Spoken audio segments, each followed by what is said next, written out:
Pag-aralan ng wasto, panatiling sariwang hangin.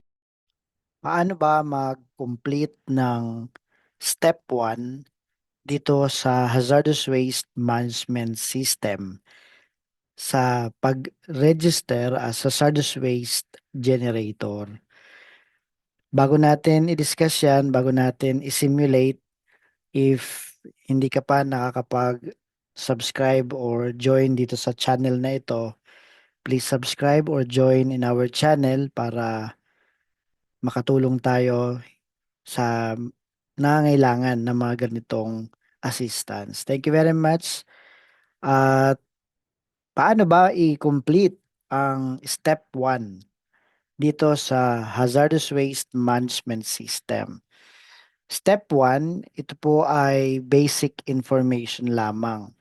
So, ang gagawin natin bilang nag-a-apply o nag-register sa system, please fill out the form properly.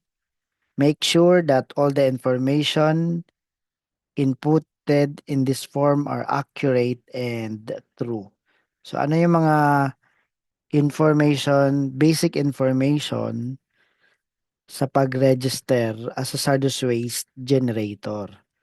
So dito meron tayong application information, has previous valid approved permit. So ang pilihan dito yes or no. So kung first time mo mag-register as a hazardous waste generator, select no. Then dito, tatanungin ka kung anong company. At usually, mag-a-appear na yan dyan automatically. Kung ikaw ay duly registered sa DENR Company Registration System. So kung hindi pa available yung selection dito, wala ka pang masiselect o nasiselect dyan, punta ka muna sa DNR Company Registration System through client.emb.gov.ph. Client.emb.gov.ph. Dito mag-register ka muna ng iyong company. Once approved ng concerned regional office of EMB, dito sa inyong HWMS, automatic yan mag-a-appear yung name ng company. And then the name of the managing head, sino ang highest executive officer. Then tinatanong syempre ang mobile number, telephone number, ganun din ang nature of business. Ganun din kung ano ang PSIC code ng company and kung ano ang PSIC description.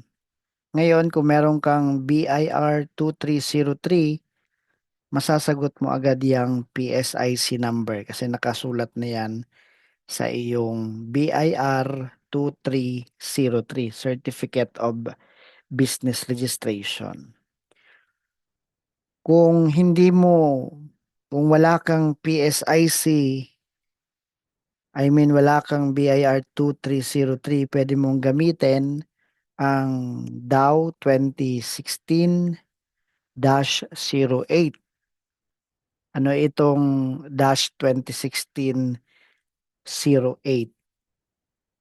Water Quality Guidelines and General Effluent Standards of 2016. Puntahan mo ang Table 8.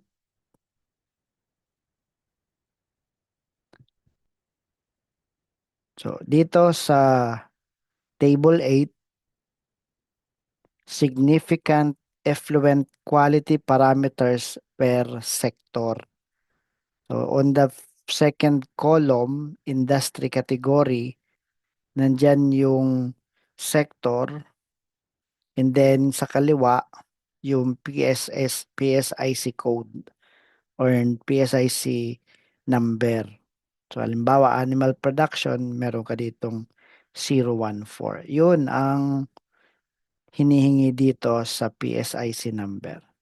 Then, tinatanong din kailan date of establishment.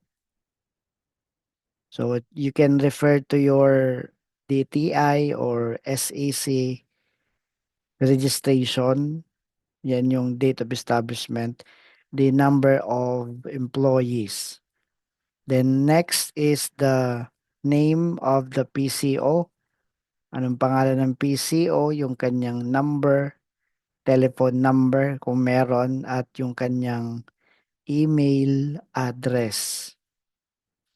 Kailangan din ang kanyang PCO accreditation number. Kung hindi pa accredited, you can put in process.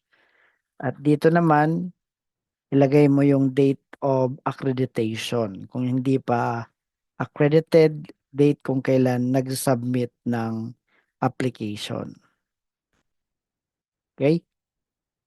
So, after nyan, yung facility address, anong street, anong region, siniselect lang naman yan dito kung anong region. Under the region, anong city, and then dito yung geolocation. Paano ba hanapin itong geolocation, latitude and longitude?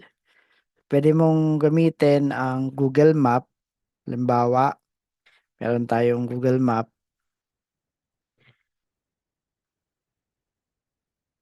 So, ito yung Google Map. Tapos, kung ito ang iyong facility,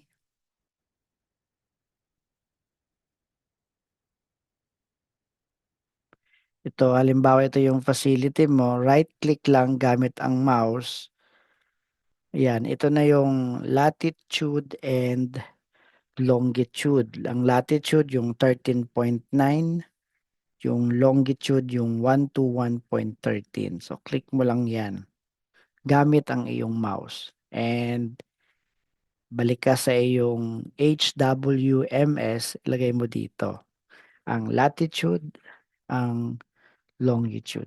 So, this is your step number 1 sa registration as a hazardous waste generator basic information.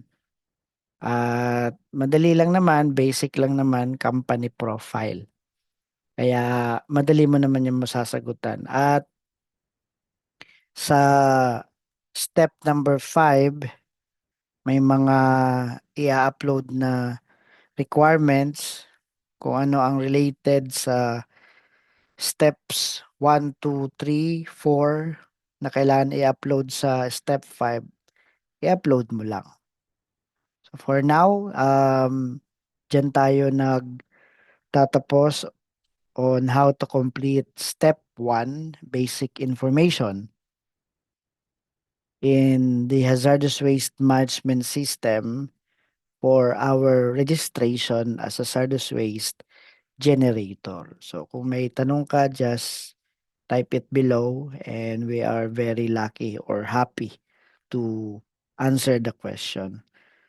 Now, if you want coaching and or mentoring, you can contact 0998-543-5466. If you want to attend basic PCO training, just contact 0998-543-5466.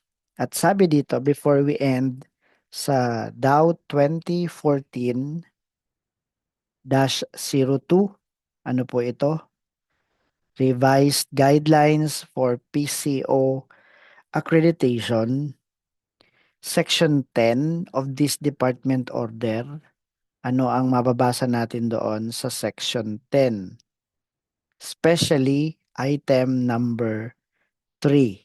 Sabi dito, Section 10, Duties and Responsibilities of Accredited PCO. The accredited PCO shall, number 3, attend to all permitting and registration requirements of the establishment. So bilang PCO, tayo ang magre-rehistro sa EMB Regional Office bilang hazardous waste generator. At makakuha tayo ng hazardous waste generator registration certificate containing the DNR ID number. So I hope you have learned something sa ating step 1 for our registration as a hazardous waste generator. Thank you very much for time listening and God bless us all.